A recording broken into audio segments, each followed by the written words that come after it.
Welcome to our 2.4 Voron Blue Rolls build, and we will focus on getting the software installed and running. So the instructions on the Voron site are really well written at this point, and I highly recommend you just follow these. That's all I'm actually doing, and I've already installed this, tested this, make sure it works. I decided to install Fluid, although I will be installing Mainsail in a later series. So again, if you just follow through, click, it takes you to the Fluid Pi site or in GitHub where you can download this and simply click on the zip file. I'm using Linux, you can use Windows, Mac, whatever.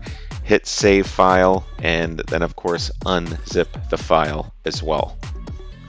This image that we've just downloaded includes not only Fluid, but it also includes Klipper, and it includes the Raspberry Pi operating system as well. So the next thing we need to do is get the loader that generates, or get the software that generates the boot file from the SD card from the image that we downloaded. The directions tell you to use some other tool. I'm familiar with this one, so I just go to the Raspberry Pi site, and there is the Raspberry Pi Imager. I simply downloaded that and then ran the app. And once you run the app, it asks you to choose OS. Select that option, and we're going to actually choose the Fluid file that we downloaded, the image file. So select Use Custom. And then once you do, you should see the file listed here as the image. And then you get to choose the SD card. So select that and choose the SD card that you're going to format, and that will boot up the Raspberry Pi. And then at that point, you can tell it to start, and it starts writing. And this takes some time, so be patient. I'm speeding it up here. Once that's complete, install the SD card in your Raspberry Pi and turn it on. Hopefully you can plug in via Ethernet cable. If not, follow the directions to enable Wi-Fi. Next, you need to log in the Pi, and we're going to build a version of Klipper for your machine. And so here I'm connecting to the shell or the command line. If you're using Windows, you've also got the equivalent in Mac OS. By default, the login to your Pi is Pi. Here I'm doing SSH to Pi and the IP address. It's asking me, my computer's asking me if it's okay to connect. I've said yes. And then from there, you need to enter in your password, and we are now logged in to that Pi remotely. Once that's done, I'm just copying from the Voron instructions how to install the Make application. This is how it's done on Linux, which is what the Pi is running. So this is going to happen this way no matter what operating system you're using on your desktop. And I've already done this, and I don't have another card, so I'm sorry I'm not actually doing, but I did it. I hit enter when it's done. I hit CD space home Klipper. That switches into the directory, and then here I'm cleaning before I run the actual make for Klipper. Excuse me, not for Klipper, for the app that sets up the configuration for Klipper, which is called menu config. And here I'm typing in make menu config, which will tell make to build the menu config application. And once that's done, we can run it by simply entering that in. And then simply enter all the settings as they're described here. Note, my Spider board was a 1.0, which yours was not. And so I had to choose the 64K bootloader versus the 32K bootloader. So if you have a 1.0, make sure you make that change. Otherwise, go with the recommendations that are here and you should be fine. And then once you've made those changes, select exit and select yes to save it. And then once you're done at the command line, which you'll be dropped, just type in the command make, hit enter. It'll take a tiny bit to build, and this will build your Klipper firmware for you just for your machine. and then make sure you go to the directory that's just listed here so you can see it. For me, I tried the USB connection to load the firmware, and I couldn't get this to work. I know everyone recommends it, most people use it, so I went with a second, smaller SD card that I had lying around. And the basic process here is you need to go into that Pi, download the file, rename the file to firmware.bin from clipper.bin. Make sure you format the SD card to FAT32, copy the file on it, and then turn off your machine, insert this into the Spider, and turn it on. You can use any tool you like, but here I'm using FileZilla, and I've entered in the IP address and login for the Pi. I've connected to the Pi because I do need to get that file, the bin that we just created. And here you can see I'm going to root, then I'm going to home, and then I'm going to Pi, and then under Pi I'm going to Clipper. And when I open up Clipper, there's another directory called out. And when I click on out and I scroll down here at the bottom, you should be able to see the clipper.bin. And in this case, I've actually made a copy and renamed that copy to firmware.bin. And then you need to download this and then transfer this to the blank SD card that's formatted as FAT32. And this is what you will install into your Spider. You'll power it on, and once that's done, you can basically power it off, take the card out, and then your Spider is then flashed with the latest Clipper firmware. Once you're done with that, go back, follow the directions, and it'll step you through making sure the flash worked properly. And also, more importantly, it will show you how to get the UUID, or the unique identifier, for Clipper that's running on the Spider controller board. And it's important that you have this because we're going to need this, because we're going to have to add this into the Fluid configuration so Fluid knows how to operate with this Spider controller. And so make sure you follow this step by step and you should be okay. From the command line, you should then get a list very much like this with that identifier that you'll be able to copy and paste. So now that we're done with the firmware flashing, we're going to go ahead and continue with the software configuration itself. The Blue Rolls kit comes with the Spider. And so again, that's what we're going to focus on. We're going to ignore everything else. If you take a look at the BIOS by clicking on it, this will pop up. I simply did a select all and a copy because we're going to paste this into Fluid. And this is a default configuration for a Voron 2.4 in all 3 sizes. So again, select all, copy, and then go back to follow the directions here. So now we're going to go into Fluid, and we are going to edit the printer.cfg file, or the configuration file for the printer that holds all the unique settings specifically for your printer.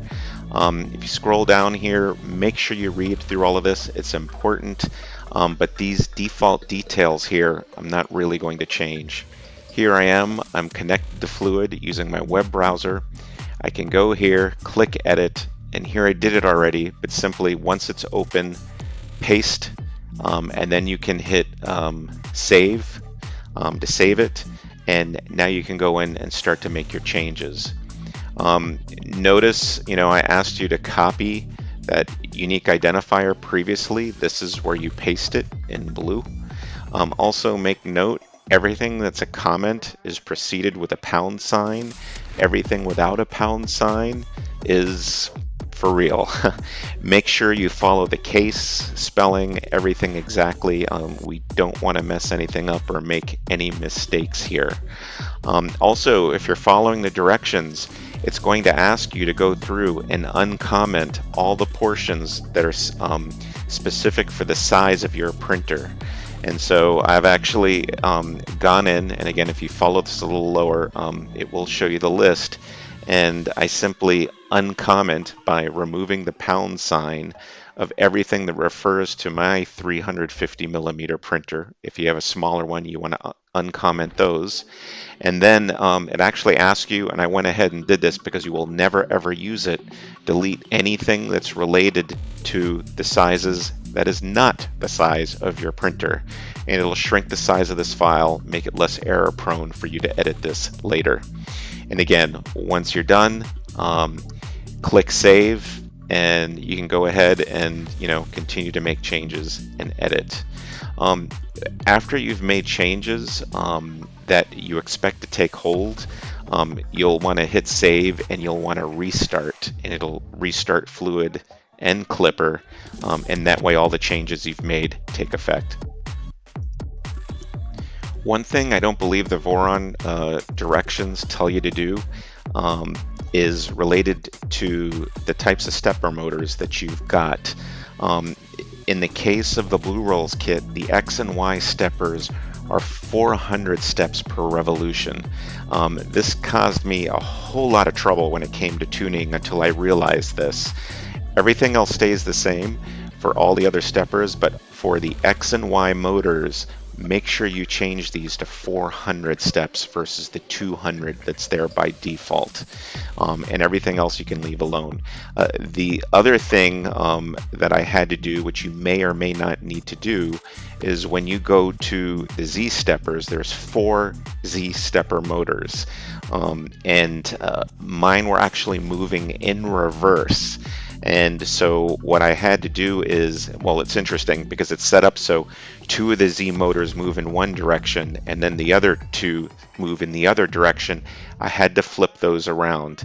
And the way you change them is there's a knot in front of some of these where, for example, it says direction pin or DIR pin. And so I had to do the direct opposite. So one of them or 2 of the motors, I had to get rid of the explanation points, and then the other 2, and they alternated, I had to add the explanation points to make sure everything operated correctly in the right direction. And again, once you're done, hit save and restart. Also go through and make sure the heater thermistors are set correctly. I did not have to change these. They were already set correctly. But you'll want to go in and do that. The other thing, make sure the correct display is set. I believe mine was set correctly. And then also, if you take a look down here at this bottom section, those are the colors you can set on the display panel. One of them is for the screen, the second one is for the knob, and I believe the third one is for the background behind the knob. And it's simply an RGB color combination. Here you can see I changed mine to yellow. You can change it to any color you like. Once you do, again, save and restart, and you should see the changes immediately. My apologies for all that. That's really hard to look at. But that said, now that we've got that out of the way, we're set to go in and buzz the motors and, to make sure these actually work. And again, I'm simply following the setup guide on the Voron website, and I highly recommend you do the same. Here I'm buzzing the X motor. If you look closely, you can see it barely moving back and forth. I ended up doing this multiple times because I'm not sure I noticed it at first. But if I remember correctly, it'll buzz each motor 3 times. In this case, I choose X. You can tell it then to buzz motor Y, and then the Z motors as well, which here you can see Z is the left front, which is moving up and down right now. And then once that's done, you can do Z1, which will be the left rear, which is moving right now if you look really closely.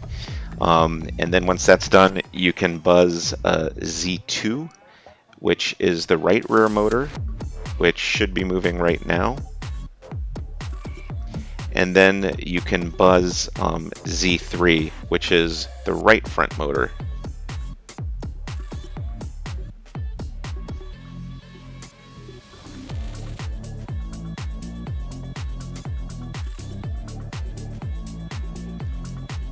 and Z3 is being buzzed right now. As you can see, it just slightly moving up and down.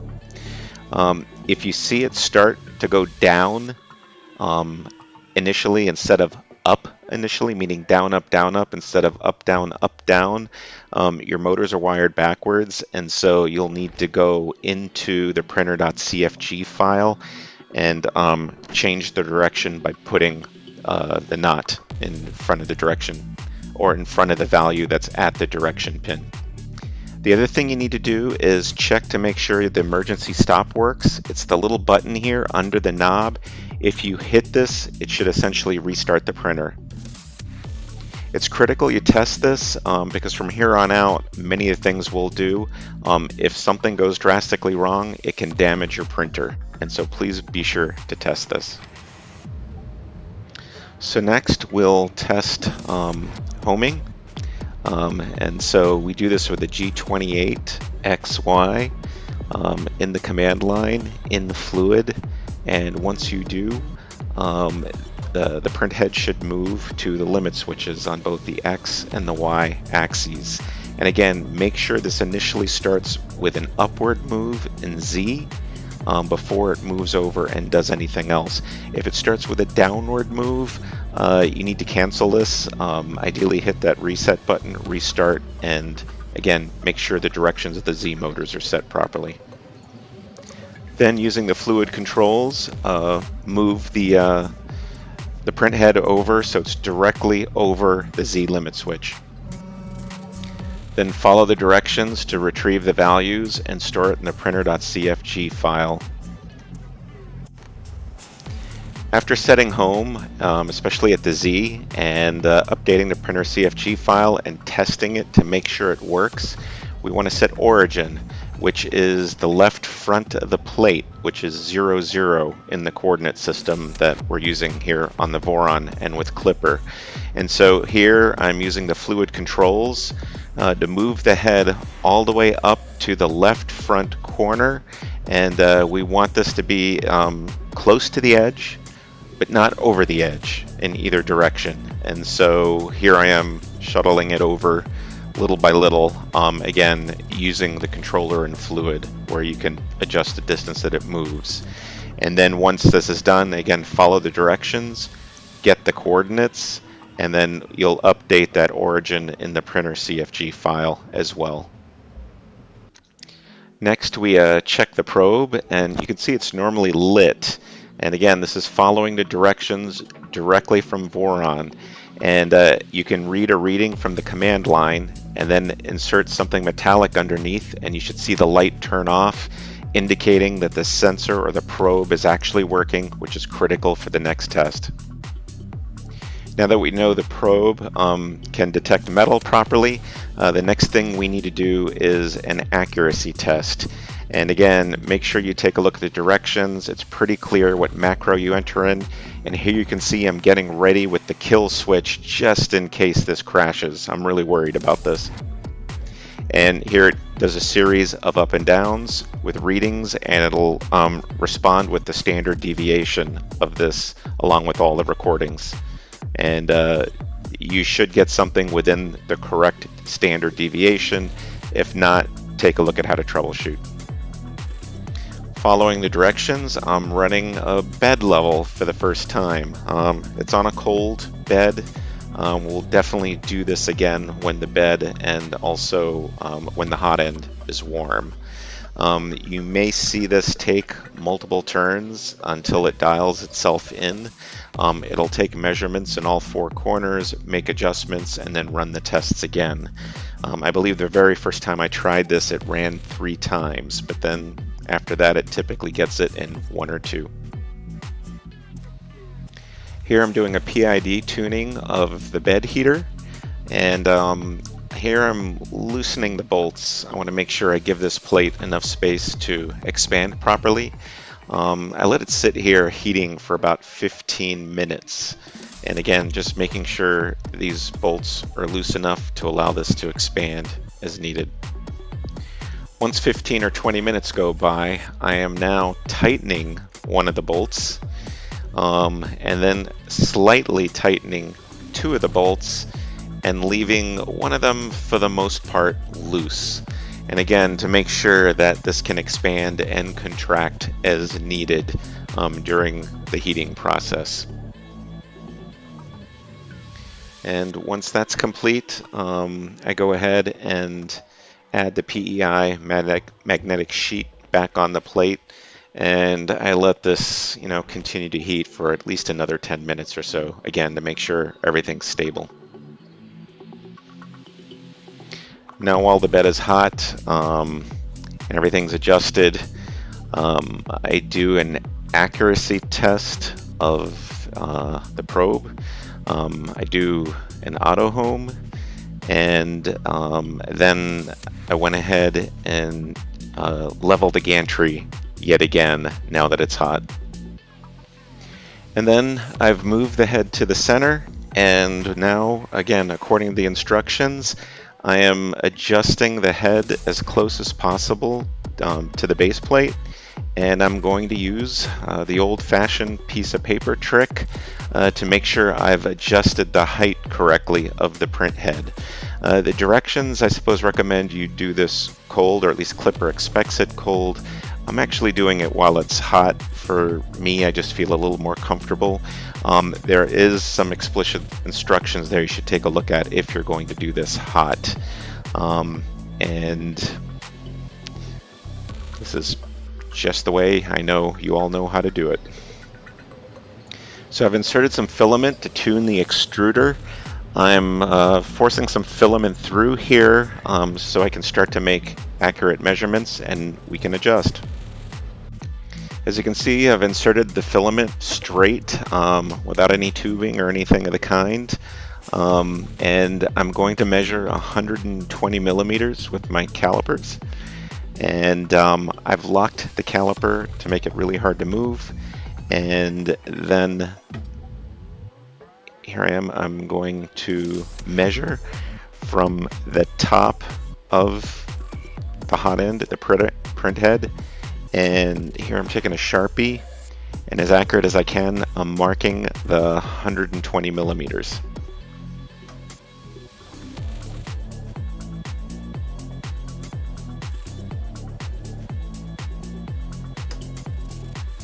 And the mark's a little hard to see, but you can see here where my finger is, it's 120 millimeters up. And then using the fluid interface, I set the number of millimeters for the extruder to be 50, and I hit that button twice, so I extrude exactly 100 millimeters in theory, if this were tuned and working correctly, so then I can measure the difference to see what was actually extruded. So now I measure up again from the top of the extruder to the mark that I drew earlier. And this way I can tell what was exactly extruded by subtracting these values. And again, the formulas in the documentation follow it. It's really quite simple. And then you can take that value when combined with the value that's in the printer.cfg file, again, using the mathematical formula, you can come up with a new calculation that you'll store in there, save, it'll reboot, and then you're ready to run this test again. So now I'm measuring and marking again. And this time I decided to try a little longer than 120. I'm going for 150, which again, as long as you follow the formula, shouldn't make too much of a difference. I'm hoping with a little more length, I might get a little more accuracy, but we'll see how this goes. And you'll need to keep on doing this until you get within half a millimeter or so of what you're expecting and your extruder is tuned. Once the extruder is tuned, it's time to do a test print. And so I'm testing and printing for the very first time with the Voron test cube here. Make sure you follow the directions on how to set up the slicer of your choice. I'm using Cura, and when you go into Cura, there's actually already settings for a Voron that you can select, and you can select the size. Make sure you select Marlin instead of Rip Wrap, and and you should be able to slice, and you should be able to go straight into Fluid and upload the file. Here we see the printer is going through and self-leveling, and hopefully this will start the print.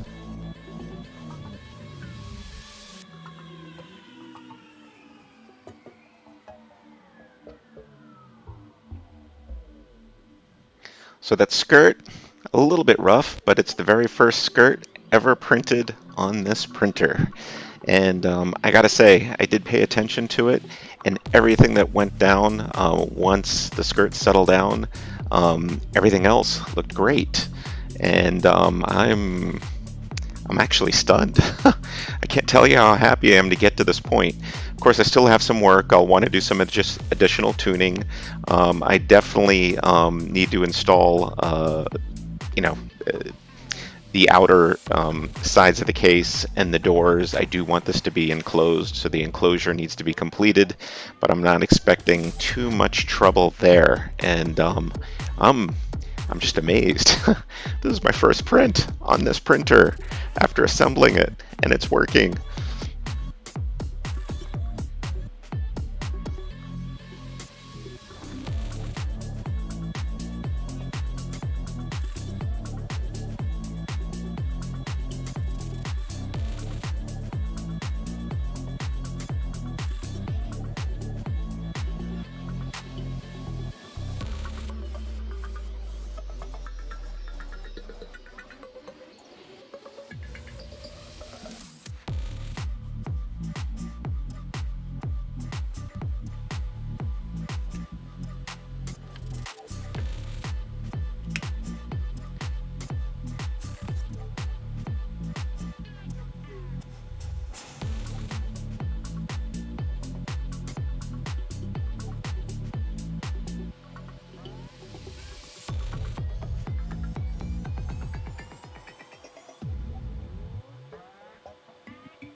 Wow, so I'm shocked with the quality that came off this thing, very first print.